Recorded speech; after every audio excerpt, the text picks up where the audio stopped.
You ever have a day where everything you've built, every ounce of confidence, every bit of hard work, just kind of evaporates in a heartbeat? Yeah, that happened to me.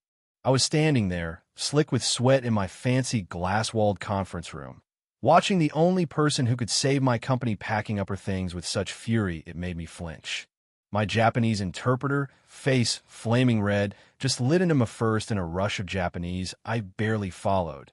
Then in English so clear and sharp it felt like getting punched. I quit, Mr. Sterling. I will not work for someone who treats people like dirt. Find someone else to clean up your mess. The door slammed, and honestly, I just stood there kind of paralyzed, staring out over a city that suddenly felt a whole lot bigger and meaner than it had 5 minutes before. See, I had 2 hours before the biggest meeting of my life. 3 executives from Tokyo's top tech company would be here, ready to sign a $50 million deal except. Now, none of them spoke English, and my only translator was gone. I was worth over $200 million on paper, but that day, I'd have traded it all just to find someone who could bridge the gap. My hands shook as I called Patricia, my assistant, and barked out orders to find a new translator. Try every agency, double the rate, I don't care, just do it. She called back minutes later, her voice tight. Sir, everyone's booked. There's a big convention in town. Closest available is in Chicago, tomorrow. That's when I really started to sweat. I kept replaying Mrs. Tanaka's words in my head couldn't deny it anymore. I'd treated her like some office appliance. Never thanked her. Always in a rush, like she was just part of the furniture. Now, because of that, my whole company was about to go under. 3 years of building, developing, sweating over this new platform hanging by a thread I'd frayed with my own arrogance. I tried everything called every agency, every university, every freelancer site, heck, even the Japanese consulate, waving around $10,000 just hoping somebody, somewhere would say yes. Nope. At one point I thought maybe I could just fake it, Use gestures, Google Translate, whatever. But this wasn't ordering lunch. It was a high-stakes deal where one wrong word could blow up the whole thing. How's the prep for the big meeting? My business partner texted. I couldn't even reply. How do you tell someone the company's going under because you forgot your manners? The clock kept ticking. My panic grew until my breathing was shallow, my heart pounding in my chest, and it all felt like some cruel joke. My lawyer said, if you postpone, the Japanese will take it as a huge insult. Deal's dead. Patricia's face was grim when she brought in the news. No luck, nowhere, no one. I felt like I was suffocating literally, like the glass walls were shrinking around me. Then the world got smaller. Japanese execs called, leaving their hotel 45 minutes out. Is there any chance? I asked Patricia. She just shook her head. I'm sorry, sir. I stared out the window, watching the city pulse, knowing somewhere out there was a person who could save me, just not here. Not now. Not for me. So I started calling random professors, desperate. Maybe you can connect me to someone in Japanese? Sorry, department closed. Everyone's in Japan for research. I threw my phone down and started pacing, sweat soaking through my shirt, mind worrying with every possible scenario. What about language schools? Nope, instructors were teaching. Wouldn't be professional to leave. Everybody was professional except me. That's when Jake, my partner, showed up, saw my face, and went pale. What's going on? Mrs. Tanaka quit. No translator. He went into damage control mode. Tried calling his cousin's wife. She spoke Japanese, but was 3 hours away with 2 kids. I was spiraling, starting to hyperventilate when Patricia came back. Sir, I found a freelance translator in San Francisco who can join by video call. She wants her fee up front $5,000. Do it, I said, not even caring if it worked. It was something. 12 minutes to go, and I was ready for the most humiliating meeting of my life, mentally rehearsing how to admit my failure. Then Fatino, life threw me a twist. The elevator dinged, and out stepped a delivery girl in a yellow uniform, carrying sushi and tea for the meeting. Yeah, you can't make this up. I barely looked at her, too wrapped up in my own crisis. But then she said, "Excuse me, did you say you needed to communicate with Japanese executives?" I almost brushed her off, but something in her voice made me pause. Yeah, biggest meeting of my life. No translator, I'm toast. She glanced at me and said quietly, I speak Japanese. Everything stopped. You know that feeling when hope slams into you so hard you get dizzy.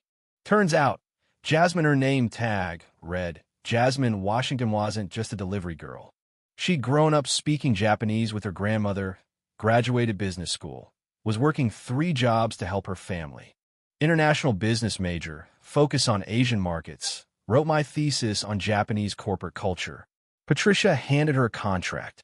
Jasmine read it, started translating flawlessly. She was a natural, a bridge I'd needed all along. I offered her $1,000 to stay and translate, promised to call her delivery boss. What happens after? She asked.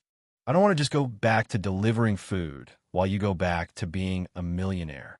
It hit me how much talent gets overlooked for the dumbest reasons. If you help me today, I promised, I'll make sure you get a job here worthy of your qualifications. Patricia vouched for me.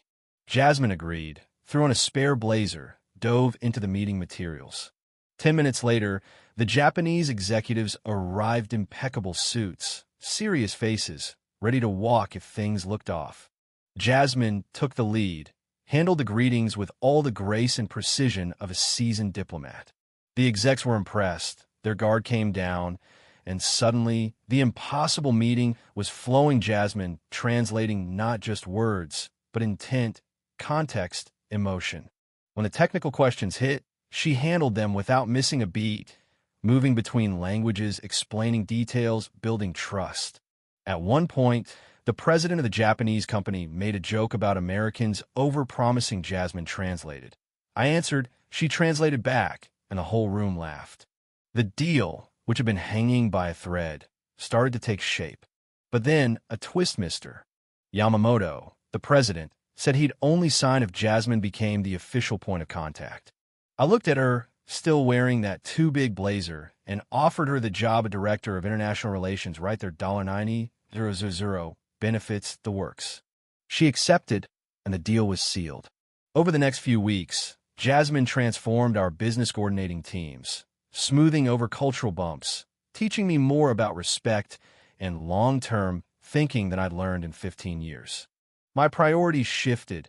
I started seeing people, not just positions, started understanding that business wasn't about profits, it was about trust, relationships, decency.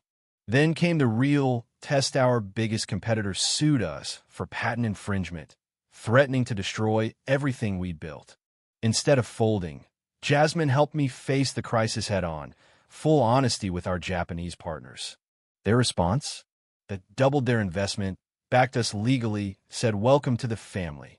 I almost broke down right there. 6 months later, our new Tokyo office was buzzing, revenues up, customer reviews glowing. Jasmine and I, co-presidents, partners in business and, honestly, partners in life. Yeah, we fell in love. I proposed in our office hallway, nothing fancy, just raw, real, and surrounded by the people who'd been with us every step. She said yes, and months later, we had a wedding that blended both our cultures, both our dreams. Standing on a balcony overlooking Tokyo Bay, I realized sometimes the best things in life come from total chaos, from being forced to see your own flaws and trust someone unexpected. I built a company, but Jasmine taught me how to build a different kind of success, one that puts people first, one that turns strangers into partners, partners into family.